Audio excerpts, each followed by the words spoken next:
This is the Dover Download Podcast. My name is Christopher Parker, and for the past 25 years, I've had the pleasure of working with, learning from, and talking to a variety of volunteer, staff, and community members. This podcast explores conversations, activities, and a variety of policies and programs which exist here in Dover to improve the community in one way or another.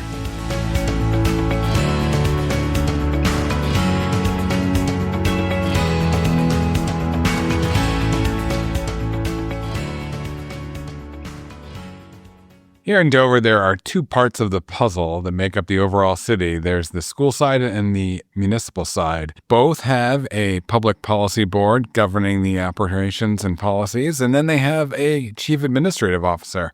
On the school side, that is Superintendent Bill Harbron, or it is for now.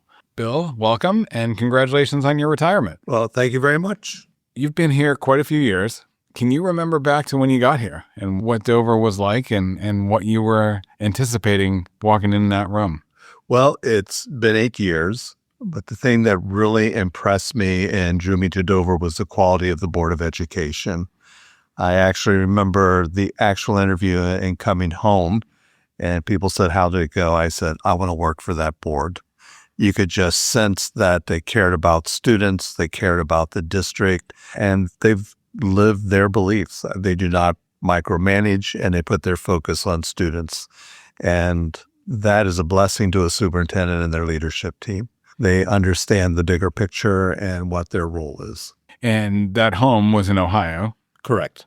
So you move your family, your wife, Yes, across country. Looking back, is that a good move?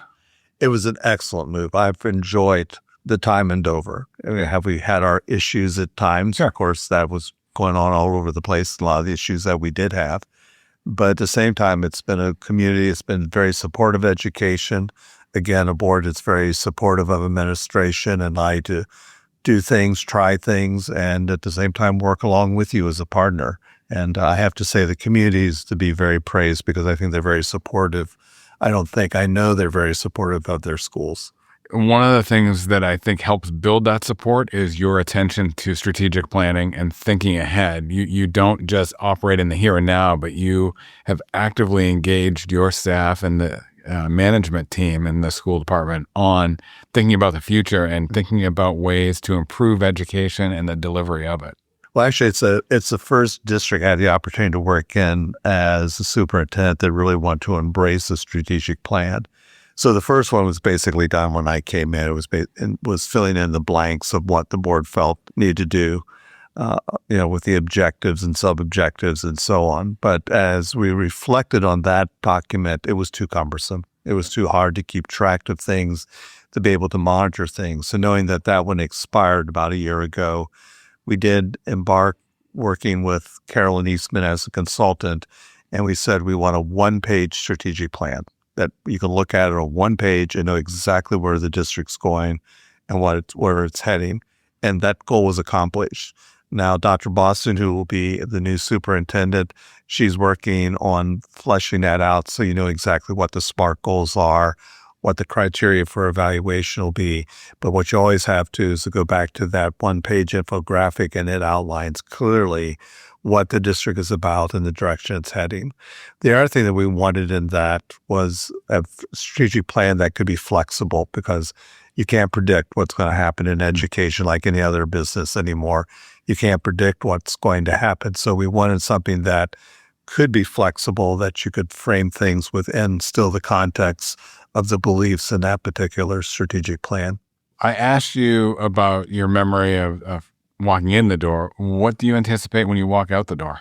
I think it's going to be a seamless transition. I think it was very wise that the board selected Christine Boston. She's a different personality than what I am. She has a different skill set than what I have, but I think they're ready for that next skill set. When I walked in the door, Paula Glenn pulled me to the side and she said, "Your job is to heal the district." And I really did not have a clue what that really meant initially. But within a month or two, I understood it. Yep. And I think, to me, that's what I've spent my time doing. And I think now Christine can build upon that foundation. She's much more analytical than I am. she'll do that and take it to a deeper level, but they're ready to do that. Yeah. We've invested in the development of professional learning communities. So even professional learning communities work on day-to-day data of how to improve student learning and achievement. We've invested in multi-tier system of supports. You have Travis Bickford that heads that up. And so people are really, after 2 years of training, are finally understanding and embracing it. There's still lots to do with that. But also the big difference is we now have a full teaching learning department, and that consists of 3 people that focus on curriculum instruction and assessment, along with Travis Bickford, who also brings in the MTSS perspective. Before, you were working with a one-person department, and that was the core business. And we weren't investing in the core business of student learning and achievement. The district has now invested in student learning and achievement, and that is the core business of what we do. When you think back on the time and the opportunities you've had, do you have any moments that jump out to you as the things that you would write, "Dear Diary, today was a good day because"?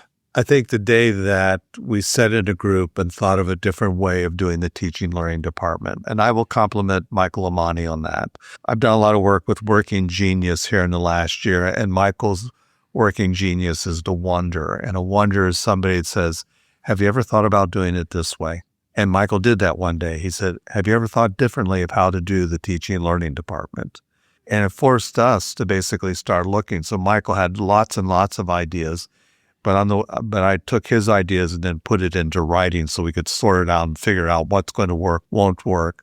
But his wonderment sitting with a group of us all of a sudden went, yeah, we need to be doing that different.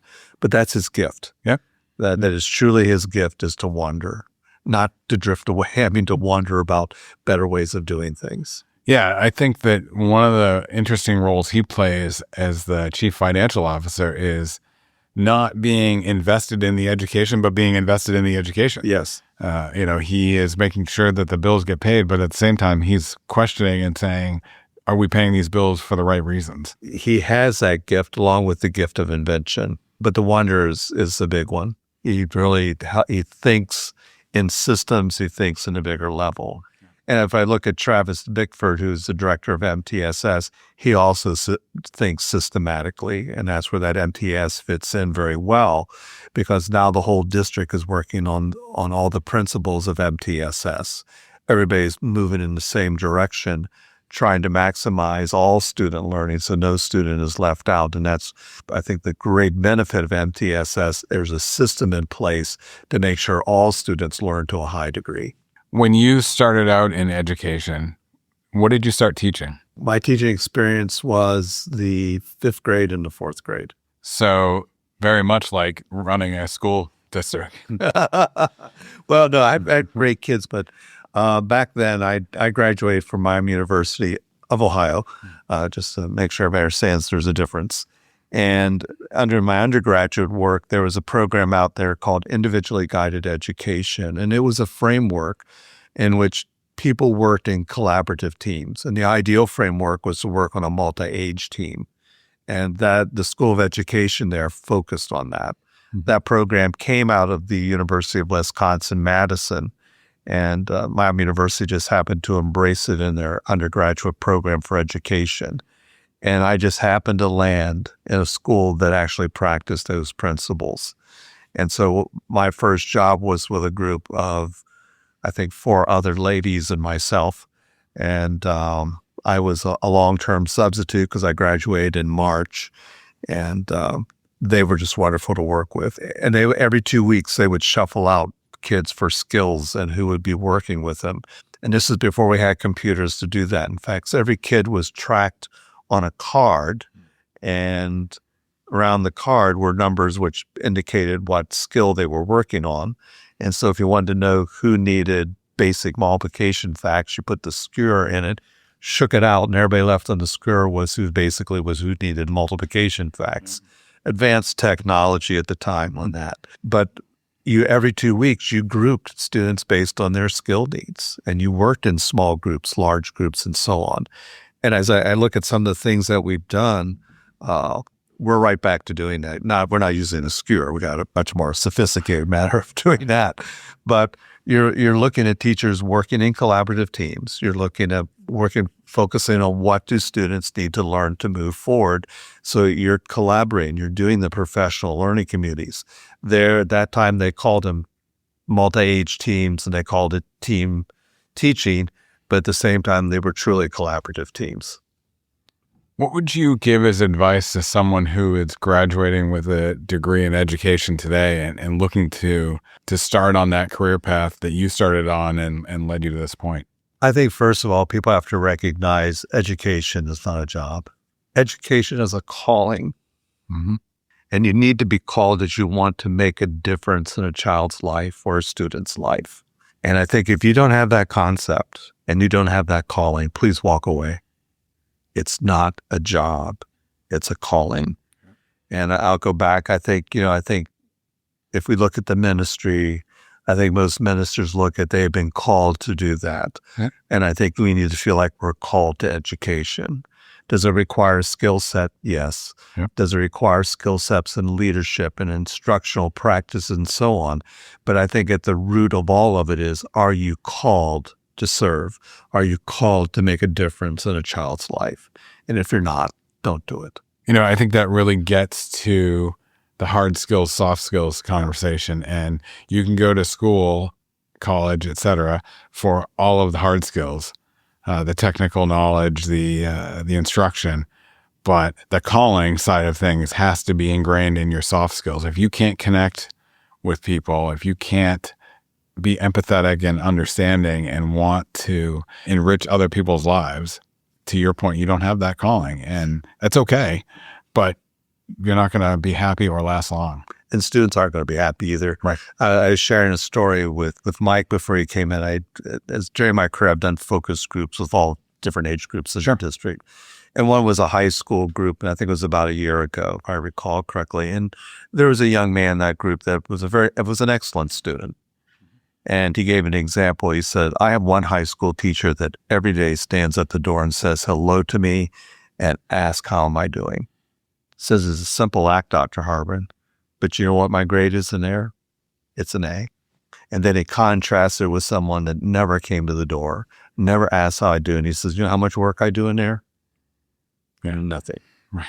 So we're recording this the day after your retirement party. And it's interesting the way that you just described that, because when I got to that, I saw two influential teachers that I had. I graduated from Dover High in 93, so 32 years ago.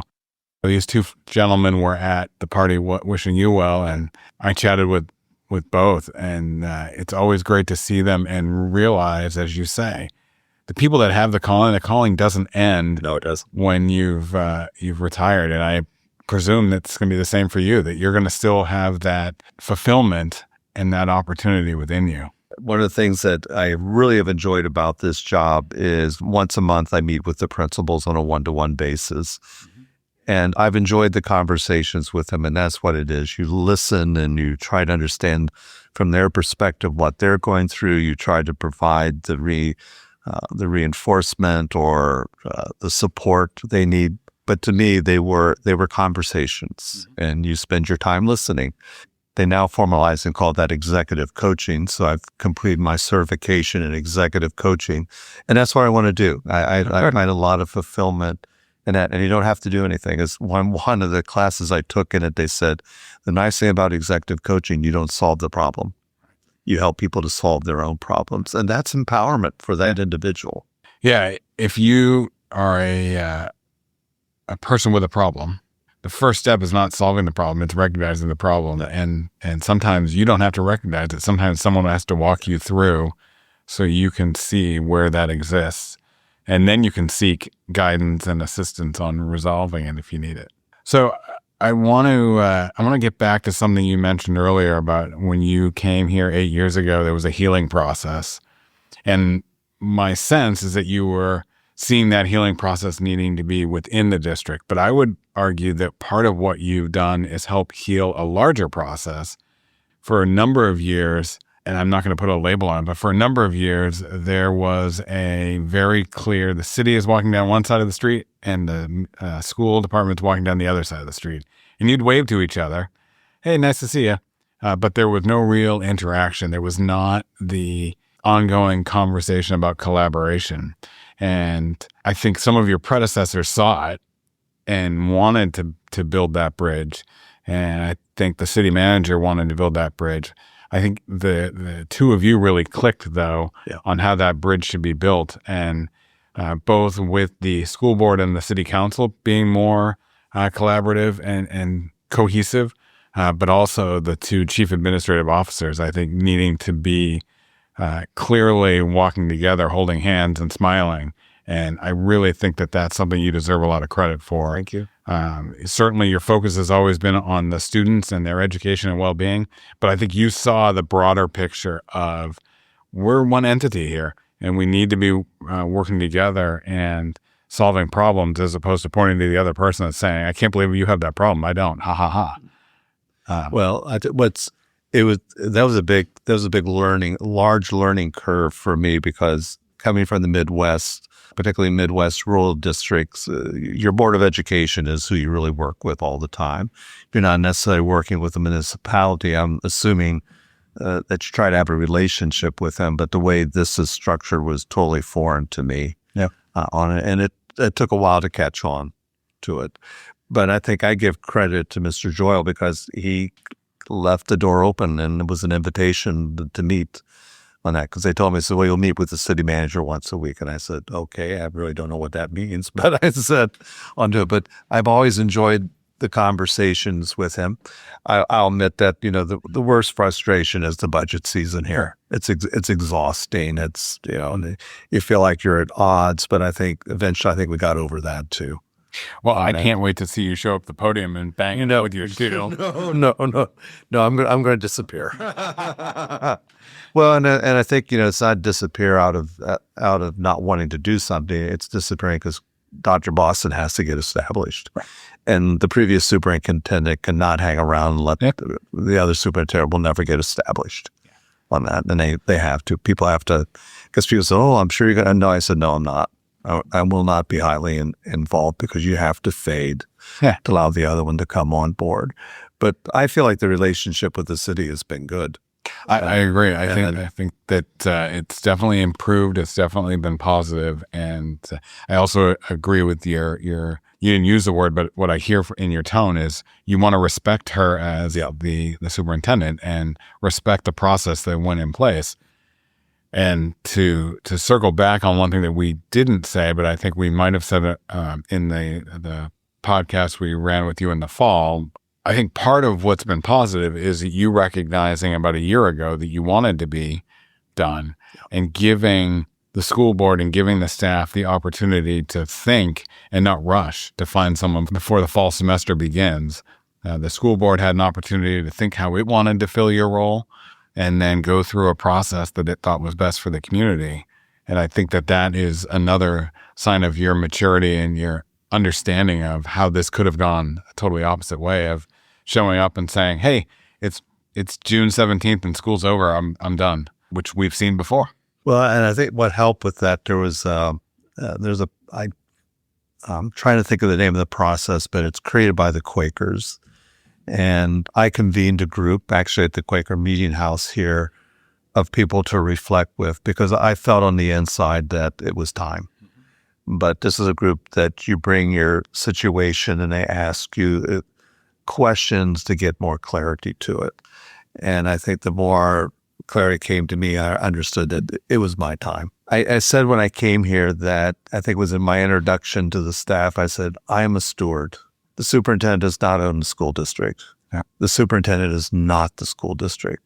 The superintendent, the principal, whatever, is a steward for a period of time. And I think when you're steward for a period of time, you bring a skill set. And you have to recognize when your skill set's done. Yeah. And it's time to move on. I've always marveled at these people, at the individuals that can do 25, 30 years in one school district. I may have some touch of attention deficit disorder because I'm not sure I could do 30 to 35 years in one school district. Now I know where my grandson may get it from on that. But I've always believed in that concept of stewardship. You're given this to serve with your talents, your skills, and when you've taken it where you can take it, it's time for someone else to take that over. Well, on that note, I think that I want to say how much I appreciate your self-awareness and also appreciate how much you've given to the podcast. You've come in a number of times to chat with us, and we always appreciate your openness and your flexibility on topics and recognizing that what you are doing is that calling. You definitely embody that, and I appreciate the time you've committed to this community. Well, thank you very much. It's been an honor to serve here, and I mean that sincerely. Have a great day. Thank you. Dover has a wealth of history in its over 400 years of existence. Coming up, Mike Gillis is going to share some of that history with us. This week, in 1996, the city of Dover received a feasibility study exploring a bold idea, forming its own municipal electric utility. Sparked by sky-high electric rates and the promise of local control, the study from R.W. Beck estimated the city could save up to $458 million over 20 years by breaking away from Public Service of New Hampshire, the state's dominant utility provider. The concept, known as municipalization, generated both enthusiasm and controversy. Proponents argued it would slash rates for residents and businesses by up to 50%, boost reliability, and give Dover control over its own energy infrastructure. Councilor Gary Gilmore led the charge, stating, "How can you turn down 50% savings?" A special committee was formed, which examined multiple scenarios, including building a 3-mile transmission line to interconnect with Central Maine Power, an option that would help Dover sidestep expensive stranded costs, the debts PSNH claimed would be unfairly left behind in a deregulated market. But PSNH fought back hard. The company, which later rebranded as Eversource Energy in 2015 to unify its regional utilities under a single brand, pushed back against the city's claims. PSNH accused the study of inflating savings and underestimating costs. Officials warned of lawsuits, hidden costs, and the biggest legal quagmire the city has ever seen, as one resident put it. Some residents were equally wary, doubting the city's ability to manage such a complex undertaking. Timing was critical. New Hampshire was on the cusp of electric deregulation, finalized in 1998, allowing consumers to choose their energy supplier. PSNH argued that a competitive market would naturally lower prices, rendering municipalization unnecessary. The debate stretched on for years. Dover explored partnerships with private firms like Enerdev and the Wing Group, considering proposals to build local generating plants or help finance infrastructure takeovers. At one point, Enerdev proposed a natural gas-fired plant that would serve Dover and neighboring communities, pledging to foot the bill for engineering studies and public outreach. Still, concerns about noise, pollution, and neighborhood impacts mounted. Ultimately, the effort quietly fizzled by the early 2000s. But the push for energy independence didn't vanish. Dover continued investing in energy efficiency, implementing a citywide energy control system and saving tens of thousands of dollars annually on its municipal buildings. Then, in 2022, the City Council voted to join Community Power, a new statewide initiative enabled by New Hampshire's 2019 law to empower municipalities to aggregate electricity demand. Community Power allows cities and towns to pool the electricity demand of their residents and businesses and purchase power on their behalf. While the local utility, like Eversource, continues to deliver electricity, maintain infrastructure, and handle billing, the municipality, or a coalition of municipalities, decides where the electricity comes from. Dover launched its program in April 2023, offering residents a default energy supply rate lower than Eversource's standard offer. Customers were automatically enrolled, but could opt out at any time without penalty. Today, dozens of New Hampshire communities have adopted Community Power. Together, they've created a statewide model for local energy control that balances affordability, transparency, and sustainability. While Dover never launched Dover Light and Power, as one former city councilor derisively called it, its flirtation with municipalization laid the groundwork for a more modern energy strategy. The city's 1990s debate foreshadowed today's efforts to localize energy control, not through ownership, but through community-driven choice. Thanks for listening to the Dover Download this week. If you like what you heard, subscribe through your favorite podcast aggregator. And if you have something you want to hear a topic on, let us know. Finally, this is just one of the many ways we share information about the city of Dover. You can subscribe to the Dover Downloads email newsletter every week or other newsletters that we have by going to the City of Dover homepage, www.dover.nh.gov. Have a great week.